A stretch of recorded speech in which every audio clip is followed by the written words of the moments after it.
Hi hello അസ്സലാമു അലൈക്കും എല്ലാവർക്കും ഹനാസ് കിച്ചണിലേക്ക് സ്വാഗതം. ഇന്ന് ഞാൻ ഉണ്ടാക്കുന്നത് അടയാണ്. നല്ല ക്രിസ്പി ആയിട്ടുള്ള അട. ഒരുപാട് നാൾ സൂക്ഷിച്ച് വെക്കാൻ പറ്റുന്ന രീതിയിലുള്ള ഒരു അടയാണ്. അപ്പോൾ ഇതെങ്ങനെ ഉണ്ടാക്കുന്നതെന്ന് നോക്കാം. വീഡിയോയിലേക്ക് കിടക്കാം. ഇത് നമ്മൾ ചിക്കൻ കൊണ്ട് ബീഫ് കൊണ്ട് ഉണ്ടാക്കുന്നതാണ്. അപ്പോൾ ഞാനിവിടെ ബീഫാണ് എടുത്തിട്ടുള്ളത്. അതിലോട്ട് നമുക്ക് പൊടികൾ ചേർത്ത് കൊടുക്കാം.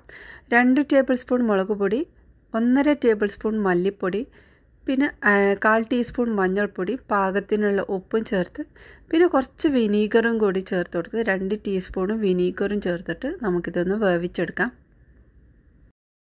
മസാലയൊക്കെ ഇട്ട ശേഷം കൈ കൊണ്ട് ഇതുപോലെ നന്നായിട്ടൊന്ന് തിരുമ്മി കൊടുക്കാം.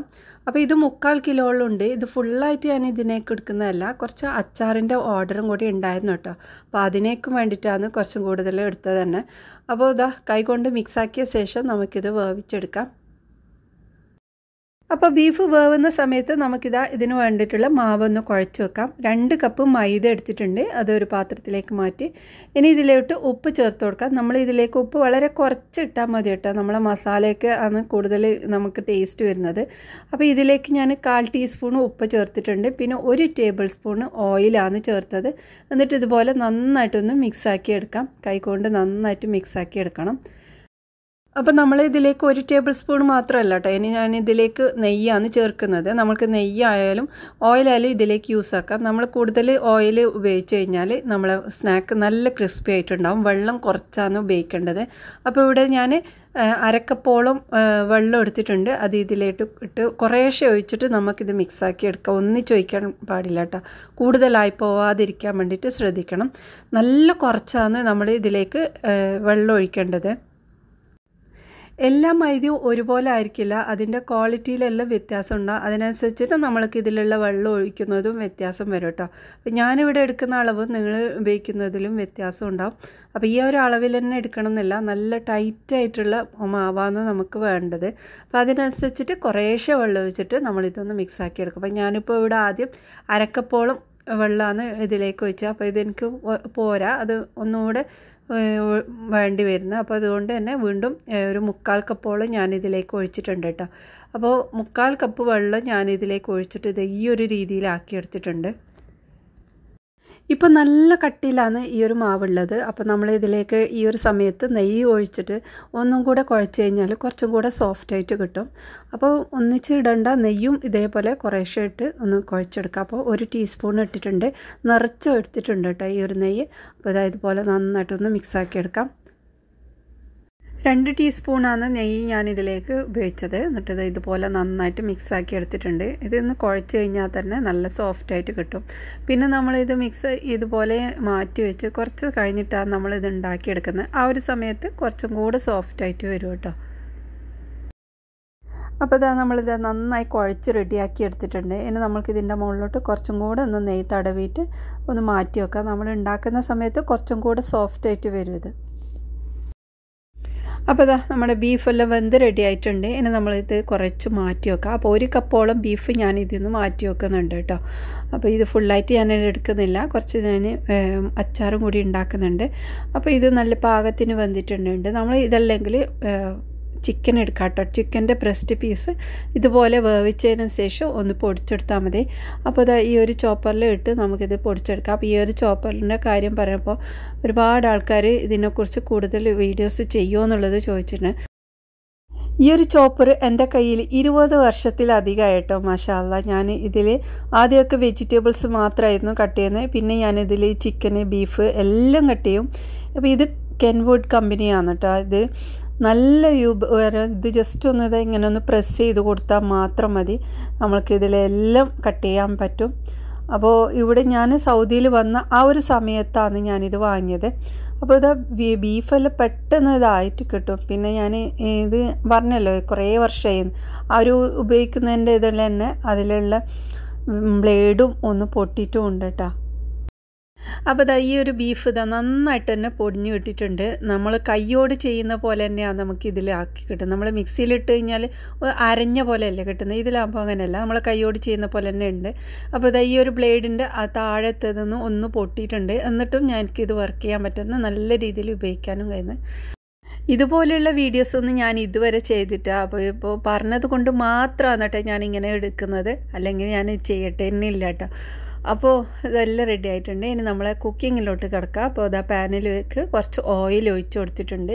ഒരു 4-5 ടേബിൾ സ്പൂണോളം ഓയിൽ ഒഴിച്ചിട്ടുണ്ട്. ഇനി ഇതിലോട്ട് നമുക്ക് സവാള ചേർത്ത് കൊടുക്കാം. 2 മീഡിയം സൈസ് സവാള എടുത്തത്. അപ്പോൾ ഇതാ സവാള 1 കപ്പ് ഉണ്ട് കേട്ടോ. നമ്മൾ ബീഫും 1 കപ്പ് ഉണ്ടായിരുന്നു. അപ്പോൾ ഇതെല്ലാം ഒരേ അളവിലാണ് കേട്ടോ ഞാൻ എടുത്തത്. അപ്പോൾ ഇതിലോട്ട് ഇനി നമുക്കിതാ പച്ചമുളകാണ് ചേർക്കുന്നത്. പച്ചമുളക് ഒരു 6 പച്ചമുളക് ഉണ്ട്. ഈ ഒരു വലുപ്പത്തിലുള്ള നല്ല എരിവുള്ള പച്ചമുളകാണ്. അപ്പോൾ അത് ഇതിലേക്ക് ചേർത്തിട്ടുണ്ട്. എന്നിട്ട് നന്നായിട്ടൊന്ന് ഇളക്കിയെടുക്കാം. സവാള ഇനി നല്ല രീതിയിൽ വഴറ്റിയെടുക്കണം. നല്ലൊരു ബ്രൗൺ കളർ ആവുന്നവരെ വഴറ്റിയെടുക്കേണ്ടതാണ് കേട്ടോ. അപ്പോൾ കുറച്ച് ടൈം എടുത്തിട്ട് തന്നെയാണ് നമ്മൾ ഈ ഒരു മസാലയൊക്കെ ഉണ്ടാക്കേണ്ടത്. അപ്പോൾ ആ ഒരു ഗ്യാപ്പിൽ തന്നെ ഞാൻ ഇതിലേക്ക് വെളുത്തുള്ളി ഇഞ്ചി പേസ്റ്റ് ചേർത്തിട്ടുണ്ട്. ചതച്ചതാണ് കേട്ടോ ഏറ്റവും നല്ലത്. അതുണ്ടെങ്കിൽ അത് ചേർക്കാം. അപ്പോൾ അത് 1 ടേബിൾ സ്പൂൺ വീതം ചേർത്തിട്ടുണ്ട്. എന്നിട്ട് നന്നായിട്ട് മിക്സ് ആക്കാം. അപ്പോൾ സവാള വഴറ്റുമ്പോൾ നല്ലോണം ശ്രദ്ധിക്കണം, നല്ലോണം കരിഞ്ഞു പോവാതിരിക്കണം. നല്ലോണം കരിഞ്ഞു പോയാൽ നമ്മളെ മസാല തന്നെ ആകെ ഒരു ടേസ്റ്റ് മാറിപ്പോകും കേട്ടോ. അപ്പോൾ ഇനി ഞാൻ കുറച്ച് നല്ല കറിവേപ്പിലയാണ് കേട്ടോ എടുക്കുന്നത്. കറിവേപ്പില ഇതുപോലെ ഒന്ന് കീറിയിട്ടിട്ട് കൊടുക്കുന്നുണ്ട്. ഇനി നമ്മൾക്ക് ഇതിലേക്ക് തേങ്ങയും കൂടി ചേർത്ത് കൊടുക്കണം. ഞാനിക്ക് ഇതിലേക്ക് ചെറിയൊരു മിസ്റ്റേക്ക് പറ്റിപ്പോയി. തേങ്ങ ഞാൻ ഇവിടെ ലാസ്റ്റാണ് ചേർത്തത്. ഇവിടെ ഈ ഒരു സമയത്താണ് കേട്ടോ ചേർക്കേണ്ടത്. സവാള ചേർത്തിട്ട് ഒന്ന് മിക്സാക്കി ഒന്ന് ചെറിയ കളർ മാറിയ സമയത്താണ് തേങ്ങ ചേർക്കേണ്ടത്. അപ്പോൾ അതുകൊണ്ട് നന്നായിട്ടൊന്ന് മിക്സാക്കി എടുക്കേണ്ടതാണ് കേട്ടോ. അപ്പോൾ ഞാനിതാ ബീഫാണ് ചേർക്കുന്നത്. ആ ഒരു ബീഫ് ഇട്ട് ഒന്ന് മിക്സാക്കി നല്ലോണം ബ്രൗൺ കളർ ആയ ശേഷമാണ് ഞാനിവിടെ തേങ്ങ ചേർക്കുന്നത്. നമ്മൾ സവാളേൻ്റെ കൂടെ തന്നെ ചേർത്ത് കഴിഞ്ഞാൽ ഒന്നും കൂടെ നല്ലൊരു മൊരിഞ്ഞിട്ട് കറക്റ്റ് ആ ഒരു പാകം വരും. ഇപ്പോൾ ലാസ്റ്റ് ഇട്ടത് കൊണ്ട് തന്നെ എനിക്ക് ആകെ ഒരു അതിൻ്റെ ടൈമെല്ലാം വ്യത്യാസമായി. അപ്പോൾ നിങ്ങൾ ബീഫ് ചേർക്കുന്നതിന് മുമ്പ് തേങ്ങയിട്ട് ഒന്ന് മിക്സാക്കി എടുക്കണം. അപ്പോൾ ബീഫ് ചേർത്തതിന് ശേഷം ഞാനിതിലോട്ട് ചേർത്തത് പെരിഞ്ജീരകത്തിൻ്റെ പൊടിയാണ് കേട്ടോ. അത് 1 ടീസ്പൂൺ ചേർത്തിട്ടുണ്ട്. പിന്നെ ചെറിയ ജീരക പൊടിയും കൂടി ചേർത്തിട്ടുണ്ട്. ചെറിയ ജീരകം ഇല്ലെങ്കിലും പ്രശ്നമില്ല. പെരിഞ്ജീരകം ഇട്ട് കഴിഞ്ഞാൽ നല്ലൊരു സ്മെല്ലായിരിക്കും. അപ്പോൾ ചെറിയ ജീരകം 1/4 ടീസ്പൂണാണ് ചേർത്തത്. മറ്റത് 1 ടീസ്പൂണും ചേർത്തിട്ടുണ്ട്. എന്നിട്ട് ഇതുപോലെ നന്നായിട്ടൊന്ന് ഇളക്കിയെടുക്കാം. ഇപ്പോൾ ഇതിൽ ബീഫൊക്കെ നല്ലോണം കുഴഞ്ഞ രൂപത്തിലല്ലേ ഉള്ളത്. ആ ഒരു ബീഫെല്ലാം വിട്ട് നല്ലൊരു മൊരിഞ്ഞ രീതിയിലാണ് വേണ്ടത്. അപ്പോൾ ഇതൊന്ന് ഇളക്കിക്കൊണ്ടിരിക്കണം. നമുക്ക് ഇതിലേക്ക് കൂടുതൽ ഓയിൽ വേണമെങ്കിൽ അങ്ങനെ ചേർത്ത് കൊടുക്കാം. അപ്പോൾ ഇതുപോലെ ആയിട്ടുണ്ട്. ഇനി നമ്മൾക്കിതിലേക്ക് തേങ്ങ ഞാൻ ഈ ഒരു സമയത്താണ് കേട്ടോ ചേർത്തത്. 1/2 കപ്പ് തേങ്ങയാണ് എടുത്തത്. നമുക്ക് 1 കപ്പോളം നമുക്കിതിലേക്ക് എടുക്കാം കേട്ടോ. എല്ലാം ഒരേ അളവിലെടുത്താലും മതി. തേങ്ങ ചേർത്താലും നല്ല ടേസ്റ്റ് ആയിരിക്കും. നിങ്ങൾക്ക് വേണ്ടെങ്കിൽ അത് ഒഴിവാക്കുകയും ചെയ്യാം കേട്ടോ. അപ്പോൾ ഇതാ നമ്മുടെ ബീഫെല്ലാം ഏകദേശം ആയിട്ടുണ്ട്. ഈ ഒരു സമയത്ത് നമുക്ക് വേണമെങ്കിൽ മല്ലിയിലൊക്കെ ചേർത്ത് കൊടുക്കാം. മല്ലിയിലയും നല്ലോണം മൊരിഞ്ഞ് അതിൻ്റെ കളറെല്ലാം മാറി വരണം. ആ ഒരു രീതിയിൽ നമ്മൾ മിക്സാക്കി എടുക്കേണ്ടതാണ്. മസാലയെല്ലാം റെഡി ആയതിനു ശേഷം നമുക്കിതാ മാവ് ഒന്നും കൂടെ കുഴച്ചെടുക്കാം. ഇപ്പോൾ നല്ല സോഫ്റ്റ് ആയിട്ടുണ്ട് കേട്ടോ. അപ്പോൾ നമ്മൾ ഒന്നും കൂടെ കുഴച്ച് റെഡിയാക്കി എടുക്കേണ്ടതാണ്. അപ്പോൾ ഇതുപോലെ നന്നായിട്ടൊന്ന് കുഴച്ചെടുക്കണം.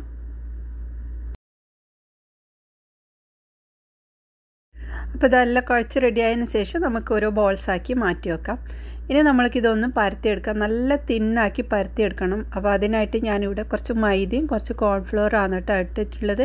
അപ്പോൾ അതിലേക്ക് ഇത് ഇട്ട് നന്നായിട്ടൊന്ന് പരത്തിയെടുക്കാം. അപ്പോൾ കോൺഫ്ലവർ ഇടുമ്പോഴുണ്ടല്ലോ നല്ല തിന്നായിട്ട് നമുക്ക് പരത്തിയെടുക്കാൻ പറ്റും. അപ്പോൾ നല്ലോണം തിന്നാക്കി തന്നെ പരത്തിയെടുക്കണം ഇത്. അപ്പോൾ ഇതുപോലെ നല്ല തിന്നാക്കി തന്നെ പരത്തിയെടുത്തിട്ടുണ്ട്. ഇനി നമ്മൾക്കിതൊന്ന് കട്ട് ചെയ്യണം. കട്ട് ചെയ്യുമ്പോൾ ഇതുപോലെയുള്ള റിങ്ങിലോ ഗ്ലാസ്സിലോ വെച്ചിട്ടോ നമ്മൾക്ക് ഒരേ ഷേപ്പിൽ കട്ട് ചെയ്തെടുക്കാം. ഇനി നമ്മൾ ഇതെല്ലാം ഒന്ന് മാറ്റിയിട്ട് നമുക്ക് ആ ഒരു ബാക്കിയുള്ളതും നമുക്ക് പിന്നീട് ഒന്നും കൂടെ കുഴച്ചിട്ട് ഇതുപോലെ പരത്തിയെടുക്കാൻ പറ്റും കേട്ടോ. അപ്പോൾ ഇത് 2 കപ്പിന്ന് എനിക്ക് കുറേ പീസ് കിട്ടിയിട്ടുണ്ട്. അപ്പോൾ അതിൽ 1/2 ടീസ്പൂണോളം മസാല ഇട്ടിട്ടുണ്ട്. എന്നിട്ട് നമുക്ക് കുറച്ചൊന്ന് വെള്ളം ഒന്ന് തടവി കൊടുത്തെങ്കിൽ അത് പെട്ടെന്ന് ഒട്ടി പിടിക്കും. അല്ലെങ്കിൽ നമ്മൾ എത്ര ഒട്ടിച്ചാലും എണ്ണയിലിടുന്ന സമയത്ത് തുറന്നു വരും കേട്ടോ. ഇനി നല്ലോണം പ്രസ് ചെയ്തതിന് ശേഷം മടക്കി ഒട്ടിക്കുക. അപ്പോൾ ഇതൊക്കെ എക്സ്പീരിയൻസാണ്. എനിക്കും നല്ല എക്സ്പീരിയൻസ് ഒന്നുമില്ല. ഞാൻ അധികം ഉണ്ടാക്കുന്നത് ഈ രീതിയിലല്ല കേട്ടോ. എൻ്റെ കയ്യിൽ ഒരു അച്ചുണ്ട്, അതിലിട്ടിട്ട് ഒന്ന് ജസ്റ്റ് ഒന്ന് പ്രസ് ചെയ്യുന്നതാണ്. അപ്പോൾ അതും കൂടി ഞാൻ കാണിച്ചു തരാം. അപ്പോൾ ഇതിലേക്ക് നമ്മൾ ഈ ഒരു ഷീറ്റ് വെച്ചതിന് ശേഷം നമുക്ക് ഇതിലേക്ക് കുറച്ച് ഒരു 1/2 ടീസ്പൂണ് മതി, കൂടുതലിടണ്ട. എന്നിട്ട് സൈഡെല്ലാം ഒന്ന് വെള്ളം ഒന്ന് തടവി കൊടുത്തിട്ട് ഒന്ന് പ്രസ് ചെയ്യാം. ഇതാകുമ്പോൾ ഒന്നുകൂടെ ഈസിയായി. അപ്പോൾ നമ്മൾ ഉണ്ടാക്കാൻ നല്ല രീതിയിൽ മടക്കാൻ അറിയുന്നവർക്ക് പെട്ടെന്ന് ഇത് ഉണ്ടാക്കിയെടുക്കാൻ പറ്റും. കുറച്ച് അറിയാത്തവർക്ക് കുറച്ച് ടൈം എടുക്കും. അപ്പോൾ ഇതാകുമ്പോൾ ഒന്നുകൂടെ ഈസി ആവും കേട്ടോ. ഇനി നമുക്കിതൊന്ന് പൊരിച്ചെടുക്കാം. നല്ല മുങ്ങി പൊരിക്കുന്ന രീതിയിലാണ് ഇത് പൊരിച്ചെടുക്കുന്നത്. നല്ല ഗോൾഡൻ കളറാകുന്ന വരെ 2 സൈഡ് തിരിച്ചും മറിച്ചോട്ട് പൊരിച്ചെടുക്കുന്നതാണ് കേട്ടോ. പിന്നെ നമ്മൾക്കിത് ഫ്രോസൺ ആയിട്ട് കീപ്പ് ചെയ്യാൻ പറ്റും. എങ്ങനെയെന്ന് വെച്ചാൽ ഇതുപോലെ ഒന്ന് ചൂടാക്കി എണ്ണയിലിട്ട് ജസ്റ്റ് ഒന്ന് ചൂടാക്കി എടുത്തതിന് ശേഷം നമുക്ക് ഫ്രീസറിൽ വെക്കാം. അങ്ങനെ ആകുമ്പോൾ നമുക്ക് കുറേ മാസം കണക്കിനോളം സൂക്ഷിച്ച് വെക്കാൻ പറ്റും കേട്ടോ. ഒരു 6 മാസം വരെ. കാരണം അതിൻ്റെ ഉള്ളിലുള്ള സാധനം ഫുള്ള് ഡ്രൈ ആയിട്ടുള്ളതാണ്. പുറമേക്ക് മാത്രം നമ്മൾ ജസ്റ്റ് ഒന്ന് ചൂടാക്കി എടുത്താലും മതി. അപ്പോൾ അങ്ങനെ ആക്കി വെക്കുമ്പോൾ ഒരുപാട് നാൾ വെക്കാൻ പറ്റും. ഇങ്ങനെ പൊരിച്ച് വെക്കുന്നെങ്കിൽ 1 മാസത്തും കൊണ്ട് നമ്മളിത് ഉണ്ടാക്കിയെടുക്കണം. അപ്പോൾ അത്രയേ ഉള്ളൂ ഇന്നത്തെ വീഡിയോ. നിങ്ങൾക്ക് ഇഷ്ടമായിട്ടുണ്ടെങ്കിൽ സപ്പോർട്ട് ചെയ്യണേ. ഇനി അടുത്ത നല്ല റെസിപ്പിയുമായി വീണ്ടും വരാം. ബൈ.